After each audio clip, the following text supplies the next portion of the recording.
Good morning to all. कल का हमारा टॉपिक क्या था? बुद्धिर बलवती सदा। ओके, क्या मतलब होता है इसका? बुद्धिर बलवती सदा।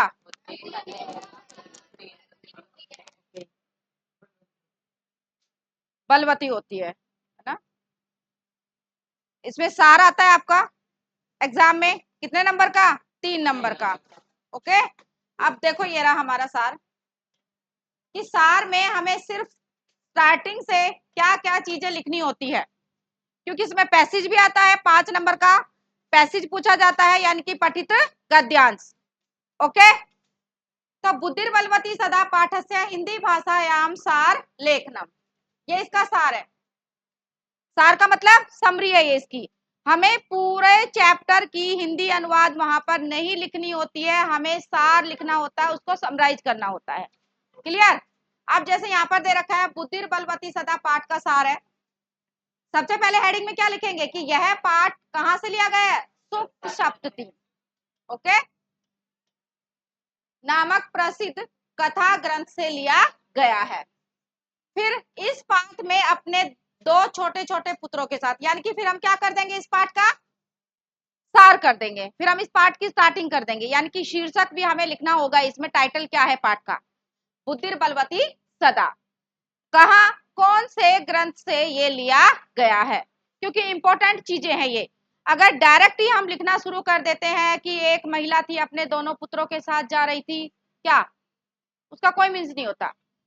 सीक्वेंस वाइज तरीका यही होता है लिखने का कि हमें शीर्षक डालना पड़ेगा, उसके बाद हमें कि पाठ कहां से लिया गया है। ओके, चाहे तो आप इसका राइटर भी लिख सकते हो। क्लियर? जैसे हम प्रसंग लिखते हैं ना कि प्रस्तुत पाठ है ये हमारा, इसमें से ये कहा गया है, तो इस तरह हम टाइटल लिखकर यहां से हम इसकी सार की शुरुआत करेंगे। ओके, तो कल हमारा सार हो गया था, कल ये चैप्टर हमने समझ लिया था अच्छे से। आज ये तो आपका आता है एग्जाम में कितने नंबर का? 3 नंबर का। ओके, अब 3 नंबर के अंदर देखो हमने कितना सार ले रखा है, क्या क्या चीजें इंपॉर्टेंट है, क्या क्या आनी चाहिए इसमें, वही चीजें हम इसमें क्या करेंगे? ऐड करेंगे। अनावश्यक चीजें इसमें हमें नहीं लिखनी है। क्लियर? अब बात करते हैं कि ये तो हो गया हमारा पाठ का सार। ओके, अब सार के बाद इस पाठ का क्या आता है? ये पैसेज, यानी कि पठिता अवबोधना। ओके, इंपॉर्टेंट है ये बोर्ड की दृष्टि से भी। क्लियर? अब खंड क्या आता है? ये पठिता अवबोधनम। पठिता अवबोधनम का मतलब होता है क्या? पढ़कर हमें जिसका ज्ञान हो, जिसका हमें बोध हो। ऑलरेडी हम इसको पढ़ चुके हैं, पढ़ा हुआ है, तो पढ़ा हुआ है तो इसलिए इसको हम क्या बोलते हैं? पठिता अवबोधनम। एक आपके आता है एग्जाम में अनसीन पैसेज आता है ना, तो अनसीन जो पैसेज होता है वो आपका 8 नंबर का आता है। अनसीन पैसेज का मतलब है अपठित गद्यांश। ओके, अब यहाँ पर गद्यांश से पठिता अवबोधनम। गद्यांश यानी कि हमारा पाठ कौन सा था? ये कौन से चैप्टर का है? ये सेकंड चैप्टर, बुद्धिर बलवती सदा। ओके, अब सबको आता है इसका? इसका हिंदी अनुवाद सबको आता है? पक्का? Yes Aryan, stand up. इसको रीड करो, इसका ट्रांसलेशन बताओ मुझे, फिर इसके क्या करेंगे? हम क्वेश्चन आंसर करेंगे। क्या कहना चाह रहा है इसमें?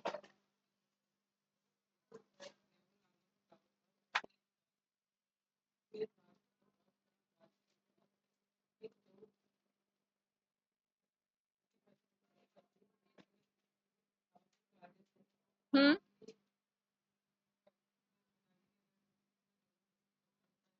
जा रही थी, यस।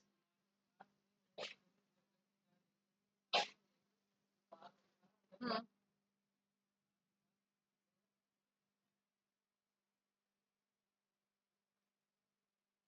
ठीक है। Okay, sit down. समझ गए कि देउल नाम का क्या था? गांव था, वहां पर राज सिंह नाम का क्या रहता था? राजपुत्र। वह एक बार किसी जरूरी काम से, उसकी जो पत्नी थी, क्या नाम था उसका? बुद्धिमती। अपने दोनों पुत्रों के साथ कहाँ जा रही थी? पिता के घर। रास्ते में उसने एक बाघ को देखा और उस बाघ को अपनी तरफ आता हुआ देखकर उसने अपने दोनों पुत्रों को चाटा लगाते हुए दीठता से क्या कहा कि यह तुम्हारे सामने एक है जिसके लिए तुम झगड़ रहे हो, इसके कितने टुकड़े कर लो? 2, और बाद में कोई दूसरा देखा जाएगा कि ये तो खा लो, बाद में कोई दूसरा ढूंढेंगे। क्लियर? ये हो गया। अब इसके क्या करेंगे हम? Question answer. ओके,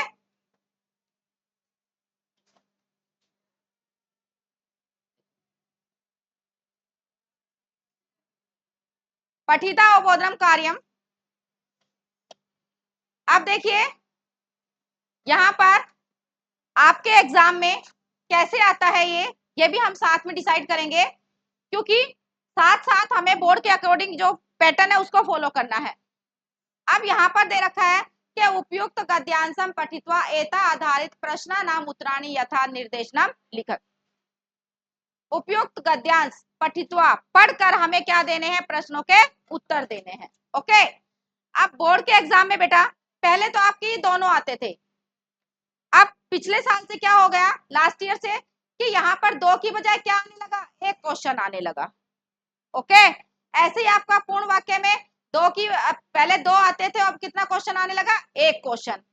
यानी कि ये तो 2 नंबर का आता है और ये कितने नंबर का आता है? 1 नंबर का। क्लियर? भाषिक कार्य हम सेम एज टीज, इसमें कोई चेंजेस नहीं है। ठीक है, तो उससे कोई फर्क नहीं पड़ता, हम अगर इसमें से 2 क्वेश्चन भी सोल्व कर लेंगे तो इजी है, क्योंकि दोनों में से कोई सा भी आ सकता है। ओके, अब देखो पहले सबसे पहले हम क्या पढ़ेंगे? क्वेश्चन समझेंगे। एक पदेन में गद्यांश से कह ग्राम है अस्ति, कि गद्यांश में कौन सा गांव है? Anyone answer? मोहित? देवुलाख्य है, केवल हम देवुलाख्य लिखेंगे या और कुछ भी लिखेंगे साथ में?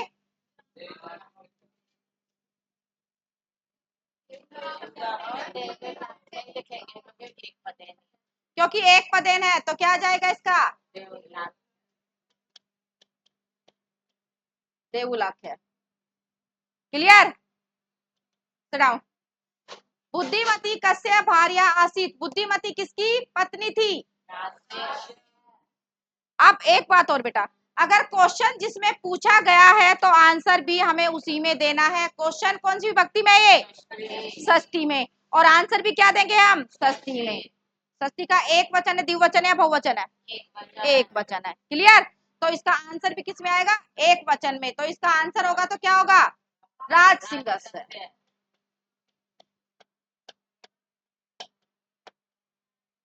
ओके, इसका आंसर है राजसिंहस्य। क्लियर?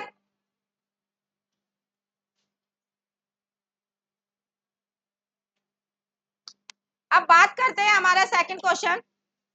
First clear? सबको समझ में आ गया कि क्वेश्चन क्या कह रहा है और उसका आंसर क्या है? डन। पूर्ण वाक्य में देखो, का पुत्र द्योपेता पितु ग्रहम प्रतिचलिता। अब बेटा संस्कृत में क्या होता है, सिर्फ क्वेश्चन के जगह पर ही पूर्ण वाक्य में हमें वन वर्ड लिखना होता है, बाकी किस में से लिखना होता है? क्वेश्चन में से। आंसर हमारा कंप्लीट हो जाता है, होता है ना? सबसे इजी होता है। अब का की जगह सिर्फ हमें एक वर्ड लिखना है कि कौन पुत्र अपने दोनों पुत्रों के साथ पिता के घर की ओर जा रही थी।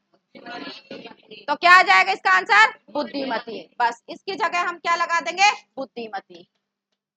क्लियर? बाकी किस में से जोड़ देंगे? क्वेश्चन में से। हो गया इजी। नेक्स्ट क्वेश्चन है, बुद्धिमती कुत्र व्याघ्रम दर्दश। बुद्धिमती ने कुत्र का मतलब कहा, क्या देखा? बाघ को देखा। तो कहां देखा था उसने? लकी।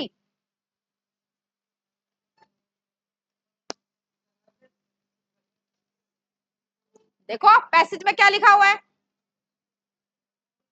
आंसर हम फाइंड आउट करेंगे तो पैसेज को रीड करेंगे ना। गहन कानने। क्लियर? डाउन। तो इसका आंसर क्या आ जाएगा? पुत्र की जगह क्या लिख देंगे? गहन कानने। और बाकी किस में से कर देंगे, क्वेश्चन में से। बन गया हमारा क्वेश्चन। बस वन वर्ड की जगह हमें यहाँ पर पूर्ण वाक्य में इजीली कर दिया, और इसके आपको 2 नंबर मिल जाएंगे एग्जाम में। थर्ड क्वेश्चन की बात करते हैं हम, भाषिक कार्यम। भाषिक कार्य में यहाँ पर क्या कह रहा है, भाषिक कार्य में ग्रामर से संबंधित क्वेश्चन पूछे जाते हैं, जिसमें आपका संज्ञा, सर्वनाम, विशेष्य या विशेषण। क्लियर, यही पूछा जाता है। जब हम चैप्टर रीड करते हैं तो हमें पता लगता है कि कहां पर विशेषण आ रहा है, कहां पर संज्ञा है, कहां पर सर्वनाम है। ओके, स्टार्ट करें। सा एकम व्याघ्रम दर्दश अत्र। अत्र का मीनिंग क्या होता है, यहाँ। सा इति सर्वनाम पदम कस्मै प्रयुक्तम। रेज योर हैंड, जिसको आंसर आता है रेज योर हैंड।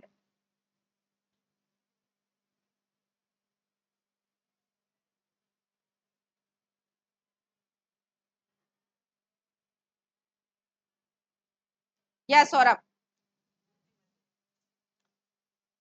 क्वेश्चन समझे सब? क्या कहना चाह रहा है क्वेश्चन, कि सा एकम व्याघ्रम दर्दश। सा का मतलब होता है, सा यहाँ पर किसके लिए है, बुद्धिमती के लिए, और सा है क्या, स्त्रीलिंग। Very good, sit down. तो यहाँ पर जब सर्वनाम पूछा गया है तो हम कौन सी विभक्ति इसमें लगाते हैं, कौन सी विभक्ति लगाते हैं। जहां पर सर्वनाम में अगर क्वेश्चन पूछा जाता है तो भानु कौन सी विभक्ति लगाते हैं, चतुर्थी लगाते हैं। हमेशा जहां पर सर्वनाम पूछा जाएगा हम कौन सी विभक्ति लगाएंगे, चतुर्थी। क्लियर। अब जब चतुर्थी विभक्ति लगाएंगे सा की जगह, सिट डाउन, तो क्या बन जाएगा, बुद्धिमती। क्योंकि बुद्धिमती इकारांत है, स्त्रीलिंग है, जब चतुर्थी में बनता है तो क्या बनता है, बुद्धिमती। क्लियर। वस्ति इसमें है क्रियापद से कर्तृपदम किम।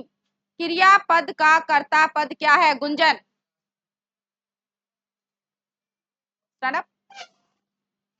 इसका क्वेश्चन समझे क्या है, तो इसका आंसर दो बेटा।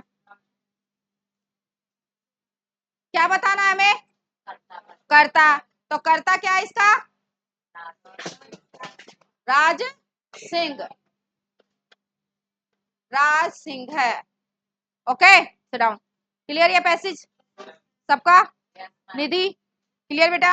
ओके, अब बात करते हैं हम, ये तो हो गया हमारा फर्स्ट। क्लियर, आंसर भी है हमारे पास।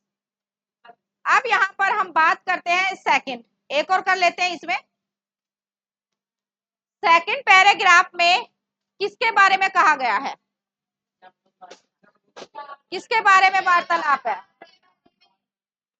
दिव्यांशु किसके बारे में है, सियार और बाघ के बारे में है। क्लियर, क्या कह रहा है यहाँ पर, सियार क्या कह रहा है उसको, क्या कह रहा है, कि जम्बुका स्वामिन यत्रास्ते सा ध्रुता तत्र गम्यताम।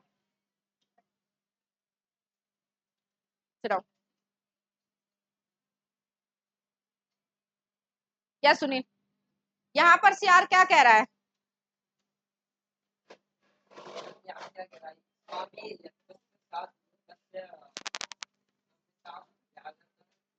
वैसे ट्रांसलेट कर दो, रीड मत करो, वैसे ट्रांसलेट बताओ कि क्या कहना चाह रहा है इसमें।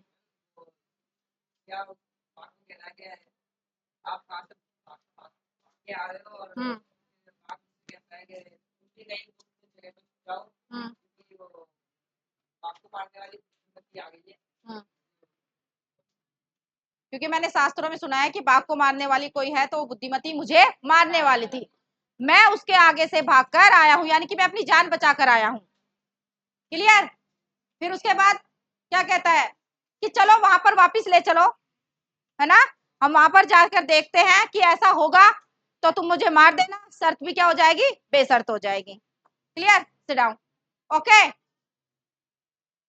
अब उसके बाद क्या कहता है, कि बाघ को दोबारा से श्रृंगार के साथ आता हुआ देखकर बुद्धिमती क्या सोचती है, कि यह तो वापिस आ गया, और उसको डांटते हुए क्या कहती है, अरे धूर्त, अरे चालाक, पहले तूने मुझे 3 बाघ लाकर दिए थे, अब विश्वास देकर तू एक लेकर आया है, अब बोलो तुम्हारी खैर नहीं है।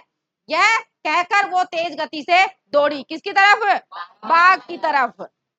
ओके, इस प्रकार बाघ तो भागा ही, लेकिन उसके गले में जो बंधा हुआ सियार था वो भी क्या कर गया? भाग गया। ओके, इस पर कहा गया है कि जो बुद्धि होती है सभी कार्यों में बलवती होती है। डन। अब इसके क्वेश्चन आंसर है पठिता बोधनम। पहला क्वेश्चन है, सर्वदा का बलवती भवती। सर्वदा का बलवती भवती? बुद्धि। क्लियर? बुद्धि। केन सहितम पुनरायंतम व्याघ्रम दृष्टवा चिंतितवती। केन किसके साथ? दोबारा से आता हुआ देखकर बाघ को।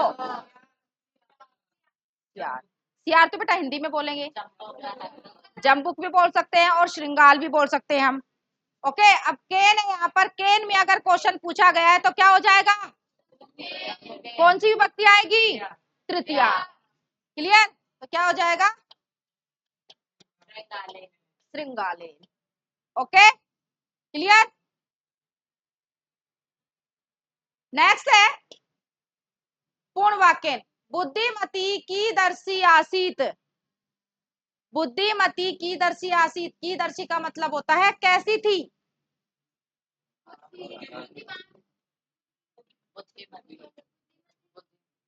बुद्धिमती कैसी थी भाई वो?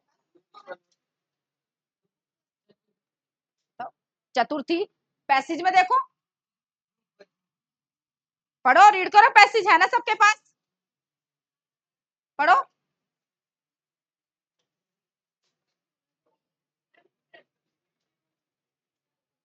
पढ़ो उसको।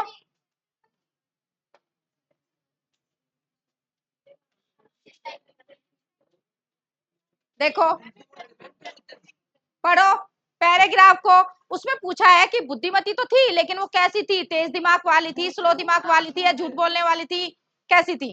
तेज बुद्धि वाली थी ना वो, है ना? तो अब तेज बुद्धि वाली को हम क्या कहेंगे? प्रत्युन उत्पन्न मति, यानी कि तेज बुद्धि वाली। क्लियर? तो यहाँ पर किसकी जगह ये वर्ड आ जाएगा? कीदर्शी। कीदर्शी की जगह ये वर्ड आ जाएगा। कौन सा? ये वाला।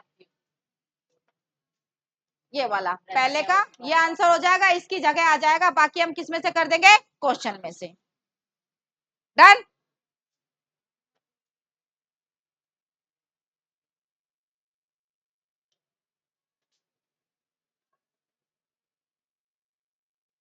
अब ये बताओ, अगले क्वेश्चन में क्या कहा गया है? भामिनी निज बुद्धिया कस्मात विमुक्ता। कस्मात आ रहा है इसमें, किससे विमुक्त हो गई थी वो?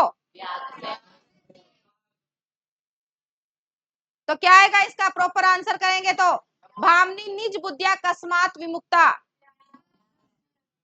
क्या जाएगा? व्याघ्रात या व्याघ्रात?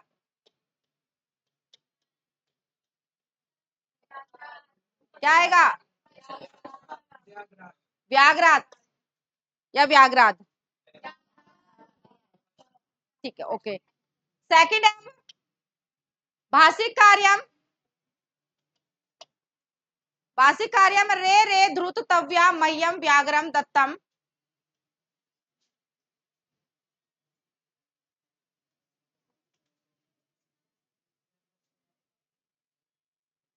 कोई बात नहीं। अगर पंचमी में अगर पूछा गया है, कस्मात का मतलब होता है किससे? बाघ से। पंचमी आ रही है ना? तो क्वेश्चन अगर पंचमी पूछा गया तो आंसर भी हम पंचमी में ही देंगे, बाघ के डर से। तो हम इसको ऐसे भी लिख सकते हैं, कोई दिक्कत नहीं है, आपका ये भी राइट है। आप ऐसे भी लिख सकते हो, व्याघ्रस्य, फिर यहाँ पर भयात लगाना पड़ेगा आपको। ओके, या तो व्याघ्रस्य भयात, या फिर आप खाली व्याघ्रात भी लिख सकते हो। ओके, कि बाघ, बाघ से मुक्त हो गई थी। और ऐसा करेंगे तो बाघ के डर से, बाघ के आ रहा है, कौन सी विभक्ति आ रही है? षष्ठी आ रही है। क्लियर? अब नेक्स्ट क्वेश्चन है, रे रे ध्रुतव्या मह्यम व्याघ्र दत्तम। अत्र का मतलब यहाँ पर तव्या, तुम्हारे द्वारा, सर्वनाम पदम कस्मै प्रयुक्तम किसके लिए आया है? जम्बुक है। तो अब यहाँ पर जम्बुक आया है यानी कि श्रृंगाल के लिए आया है, तो चतुर्थी विभक्ति लग रही है, यहाँ पर सर्वनाम आ रहा है, तो क्या बनेगा फिर बताओ? चतुर्थी विभक्ति में क्या लगा देते हैं हम? जिया,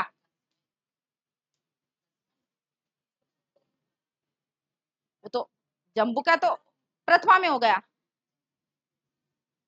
अगर जम्बुकेन बात करेंगे या श्रृंगालेन बात करेंगे तो तृतीया हो गया।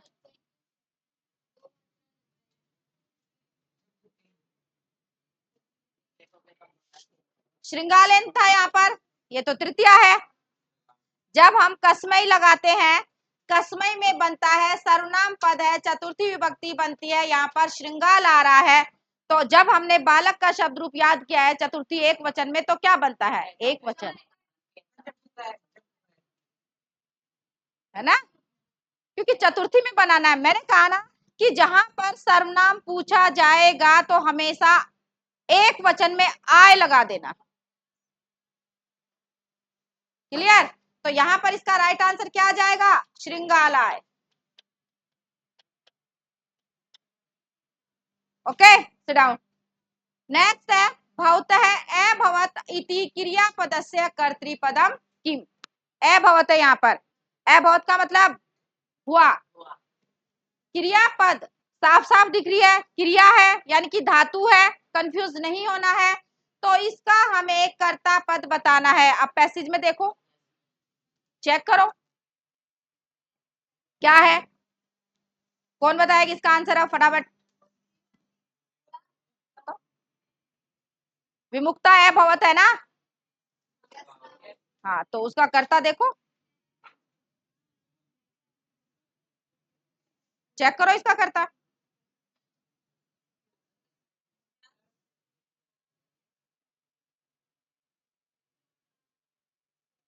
बोलो, बुद्धिमती आएगा या व्याघ्र आएगा या क्या आएगा? देखो लाइन बेटा क्या कहना चाह रही है। आप लाइन नहीं देखते हो, आप देखो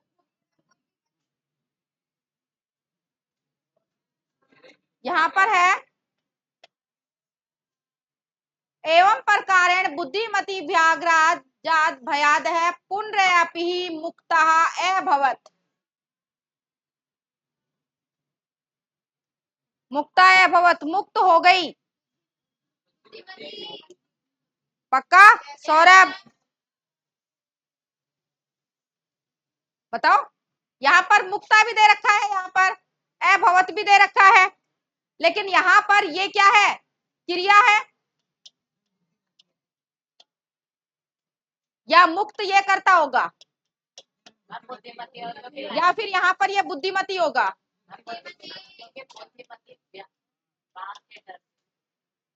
बाघ के डर से क्या हो गई? मुक्त हो गई। तो क्या आएगा फिर?